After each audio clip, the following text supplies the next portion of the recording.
Hi everyone, it's been a while. So for today, I'll be discussing how do we model yung ating physical transformer line into into our admittance matrix basically. On my other videos, I discussed how do we perform load flow analysis, how do we do short circuit. We're done with converting your rated values into per unit values. You're transforming your impedances, your network impedances into into an admittance matrix. So now, uh, what we're going to do is we'll try to bridge the gap on between the physical line into something, into a matrix of numbers that your computer can understand, because you cannot tell your computer na this line is 10 kilometers in length, and per unit length it's what, 10 ohms. So hindi siya basta maiintindihan ni computer. So of course, yun pa lang yun. It's just one line. What if we have three lines kasi we are dealing with three-phase systems? How will the configuration of the lines affect yung ating net model, yung ating net model of the line? Okay, so that's what we're going to talk about in this series of discussion lecture. Okay, so yeah. For transmission line parameters, we'll be talking basically on the electrical characteristics ng ating transmission line. You have, I guess, daanan natin saglit yung skin effect kasi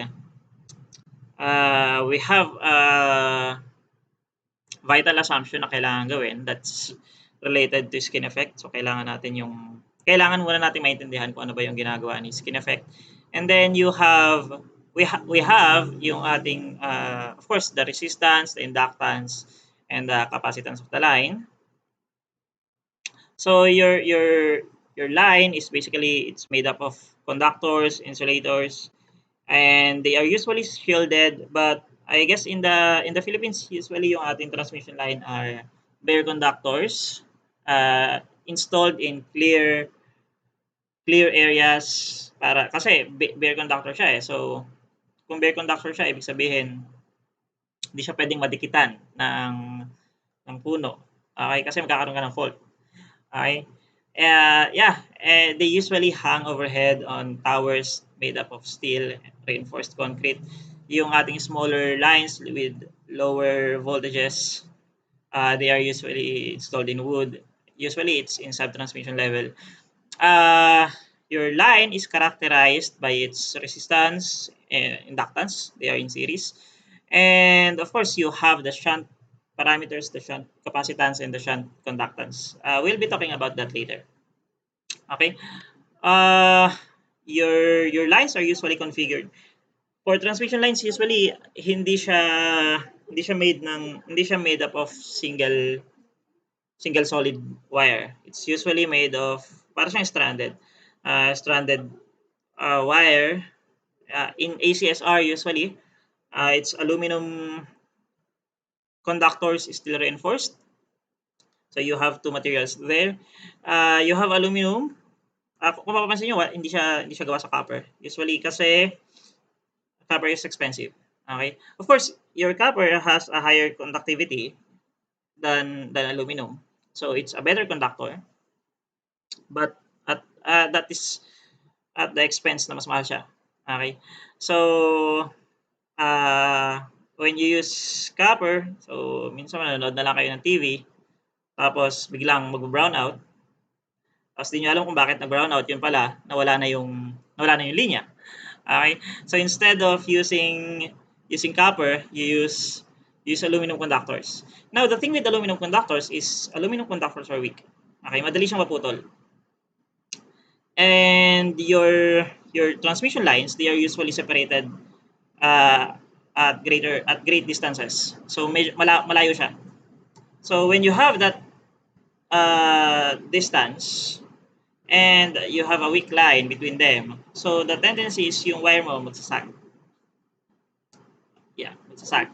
Okay? So kung magsasag siya, ibig sabihin may tendency na maputol yung wire, lalo na kapag mabigat na.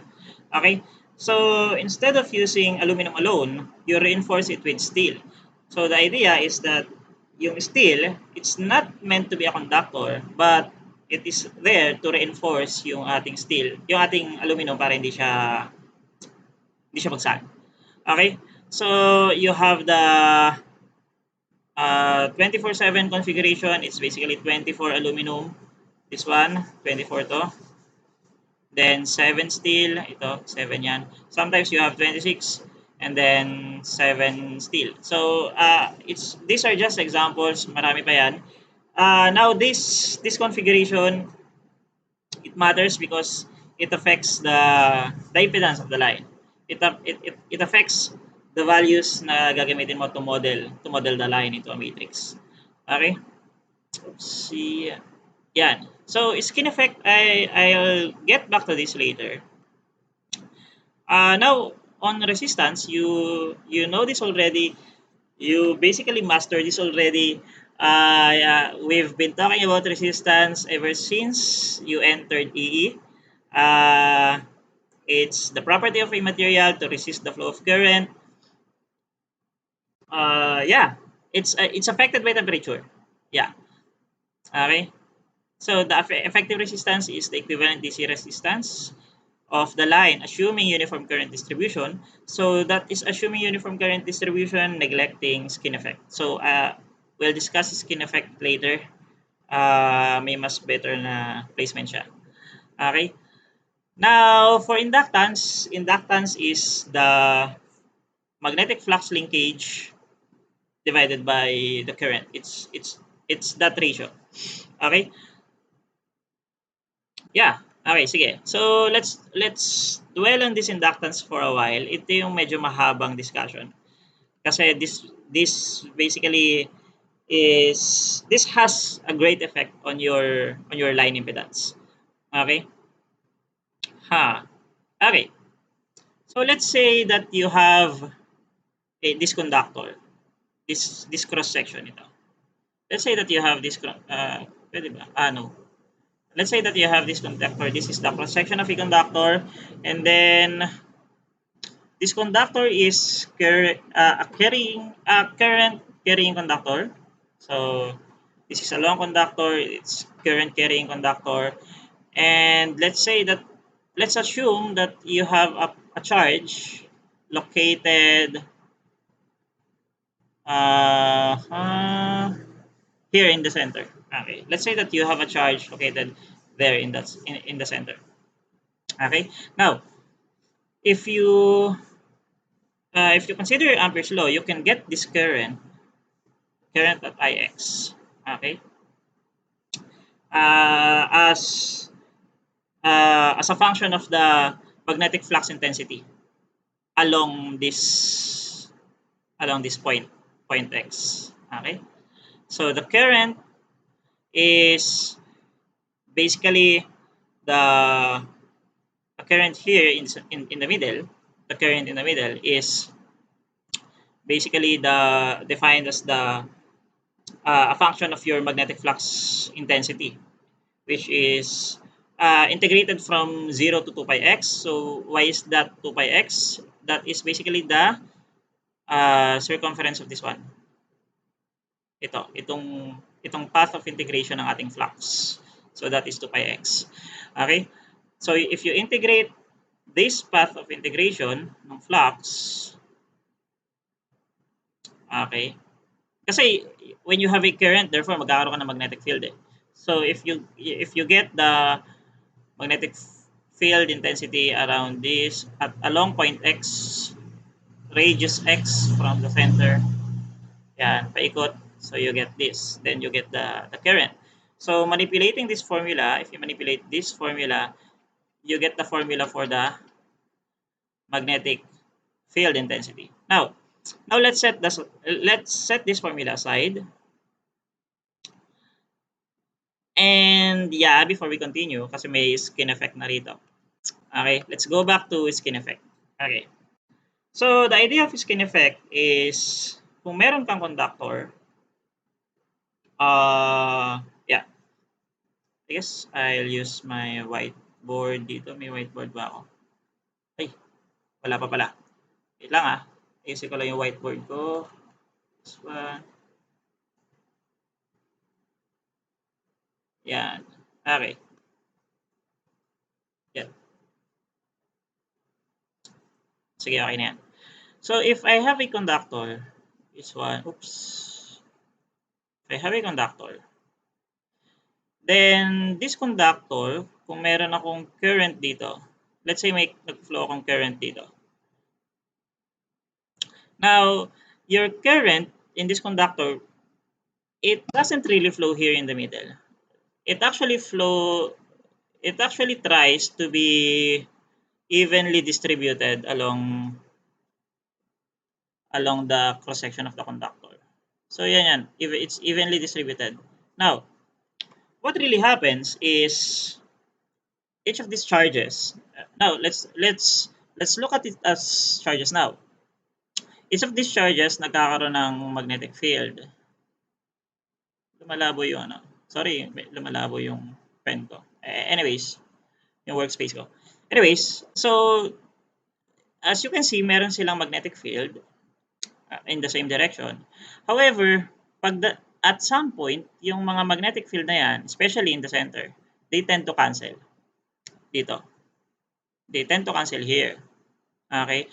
So, what happens is, paano ko ito burayan?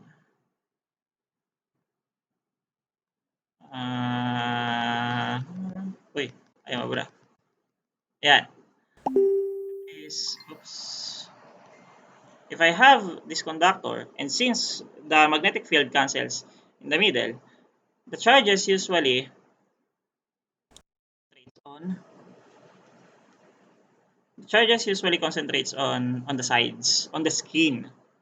And seldomly there still are charges in the middle pero hindi siya kasing dami nung nasa nasa skin. Okay? So that's basically skin effect.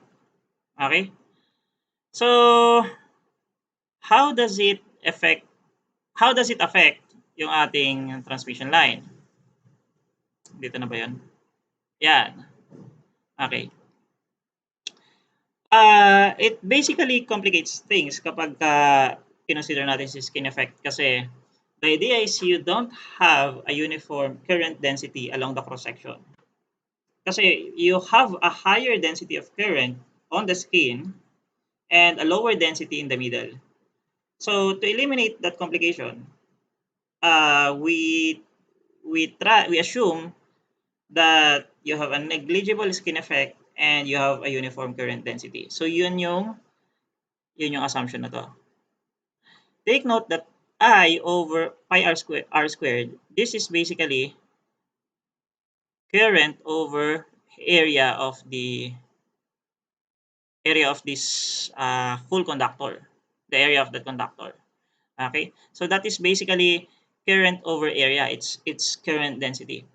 Now, if we assume that you have a uniform current density, then the area of this conductor is the same as the area here in the middle kasi it's uniform. If you consider skin effect, therefore, iba yung density na yon kasi it's less dense in the middle. Okay? So, if we neglect skin effect, then you have the same density here in the middle as the density in the whole cross section. Okay? So, it simplifies things because if you use skin effect, then Ix over pi x squared is just equivalent to I total over pi r squared. And that is, if you go back to this equation, you have Ix 2 pi x. This is 2 pi x. Okay? And this 2 pi x is, well, it can be represented as x over x squared. So you have Ix over 2 pi, Ix times x over 2 pi x squared. That is basically equal to Ix over 2 pi x. And Ix over 2 pi x squared is just equal to I over 2 pi r squared. And that I is now the total current. So it simplifies things because uh, you were now able to interpret yung ating x, this radius, this arbitrary radius, that is arbitrary, into your radius of the conductor. So, well, it's still you still have that x here, pero at least yung I, this current here, this current is now the total current. It's no longer Ix. Okay, so yeah, it's still way simpler than the one before. So yun na ngayon yung ating magnetic flux intensity.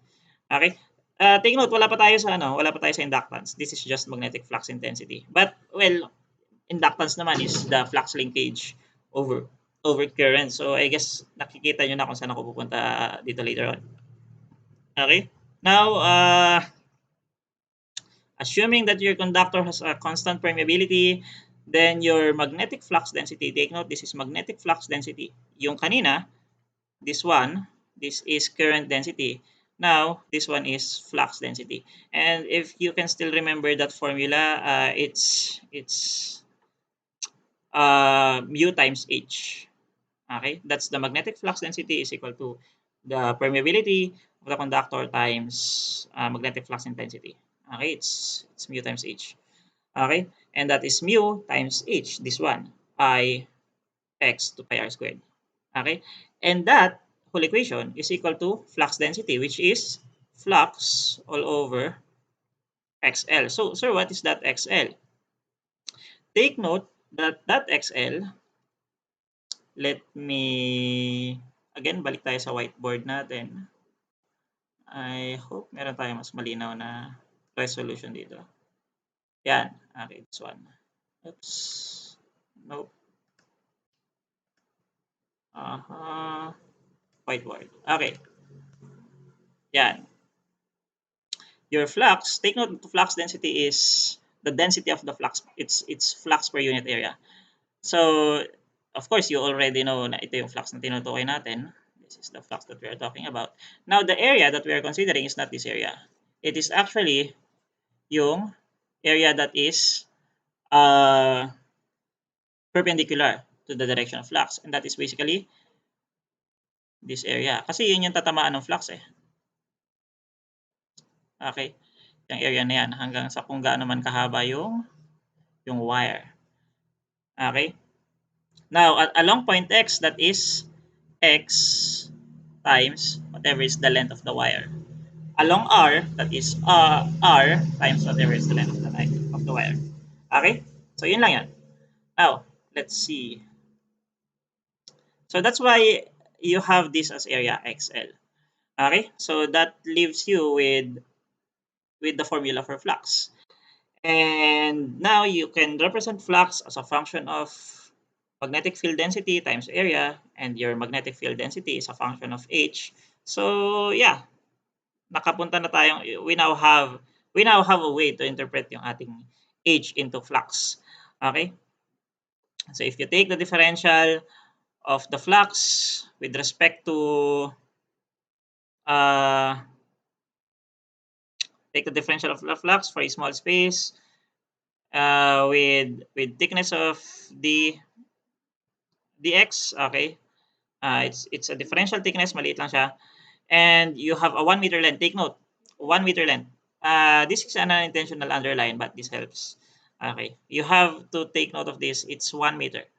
So the formula that we'll be getting here is in per meter, kasi this is just the inductance of 1 meter line. So it's valid for every meter. Okay.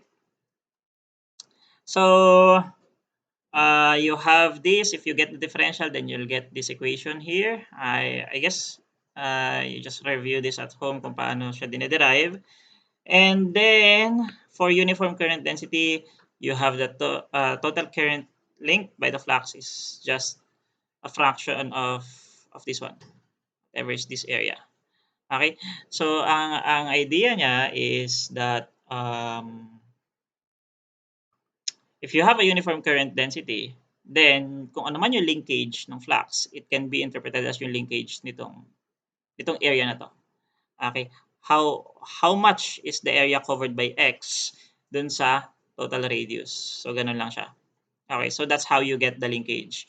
So, you get that proportion ng area, you multiply it to the differential flux, then you get the linkage of the flux. So, yeah, para siyang linkage ng area times yung total flux, makukuha mo yung linkage nung flux. Okay? And yeah, and these are your differential this is your differential linkage, differential flux. Okay? So I won't derive this here. Well, actually I'm trying to, but yeah. Okay. So take note that this is in differential flux linkage. So to get the flux linkage, then you just get the integral of this equation from 0 to r, 0 to the total radius of the conductor. Okay, to this radius. Then you get the flux linkage. So now this is your internal flux linkage kasi this is the linkage within the conductor. Okay, so that's why you see this internal here. Okay, so the thing here is that if you go back to the equation of inductance, it's the flux linkage divided by current. So you have the flux linkage here. This is internal flux linkage divided by current. So it's ui over 8 pi. So it's ui flux linkage divided by current. So your I cancels. Cancel. You're left with mu. Sorry, it's not u. It's mu. With you're left with mu over 8 pi. Okay. So if you have relative permeability of 1 and then it's mu naught and then over 8 pi. So you get this 0.5 times 10 to the negative 7 as a constant. So that's the constant of your internal uh that's the constant of your inductance. Okay? Yeah, I guess that's it. Yun lang yun. So I guess that gives you an idea on inductance pa lang. Yeah. Then later on meron tayong capacitance. I'll be discussing that to you. Um hmm. Well, as you can see, this is just internal, and then later on, bigyan ko kayo ng idea. We also have an external inductance. This is basically inductance naman outside the wire. Kaya kung mapapansin nyo in this diagram, we are talking about the distances outside this wire from distance D1, which is essentially the boundary of the radius in the external space, to D2, which is an arbitrary space in the external space. Okay? On as you can see, I guess, kung mapapansin nyo, for the inductance na dinerive natin previously, kinuha natin siya from 0 to R. So, yun naman yung dito sa gitna hanggang sa dulo na radius. Now, in my next video, we'll be discussing external inductance. So, that is from D1 sa labas. It's basically the boundary on the surface of the conductor hanggang dun sa external space natin. So what what is that length? What is that distance dito? So we'll be talking about that later. Yeah, I guess ito na yan eh. Ito na yan. It's integrated from D1 to D2. Okay? So, I guess yan muna kasi medyo mahaba tong discussion ng inductance. And then, I won't try to squeeze in yung ating capacitance dito. I'll make a separate video on that. Uh, yeah, I guess yun na muna.